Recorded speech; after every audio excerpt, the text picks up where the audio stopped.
ఎప్పుడు కూడా spine pain వచ్చిన వాళ్ళు పొద్దున్నుంచి రాత్రి వరకు మనం ఎంతసేపు నిలబడుతున్నాం, ఎంతసేపు మనము తిరుగుతున్నాం, ఎంతసేపు రిలాక్స్గా కూర్చుంటున్నాం.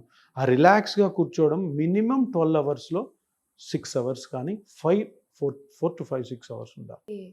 సో అందరూ మిస్టేక్ చేస్తున్నాం. అందరు మిస్టేక్ చేస్తారు, ప్రతి ఒక్కరు మిస్టేక్. ఎంతసేపు నిలబడితే అంత హెల్త్ అనుకుంటారు, ఎంత నడిస్తే అంత ఇది అనుకుంటారు. శుద్ధ అబద్ధము, అది పెద్ద అపోహ. ఓకే, దీని సైడ్ ఎఫెక్ట్స్ తర్వాత ఫ్యూచర్ లో చూస్తాం అనుకుంటా. అయితే అంతే మరి. ఇప్పుడు ఒక్కసారి స్పైన్ ప్రాబ్లం వచ్చింటే జీవితం అంతా హాంట్ చేస్తుంది. ఓకే, ఎప్పుడోసారి వస్తుంది, కొన్ని రోజులు బాగుంటుంది, మళ్ళీ వస్తుంది, కొన్ని రోజులు బాగుంటుంది, మళ్ళీ వస్తుంది. ఎవరో ఒక సర్జన్ కోసేస్తాడు, సర్జరీ చేస్తాడు, సర్జరీ చేసాక దాని కష్టాలు దానివి.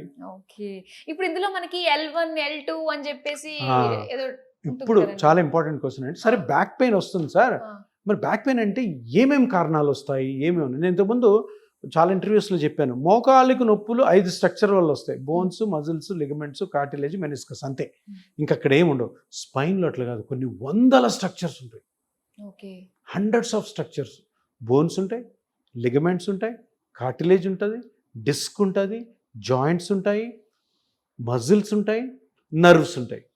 ఇవి ఎన్ని ఉంటాయి? ఒక్కొక్క సెగ్మెంట్, ఇంతకుముందు L1 అన్నారు, L1 సెగ్మెంట్లో ఒక 20 ఉంటాయి, L2 సెగ్మెంట్లో ఒక 20 ఉంటాయి.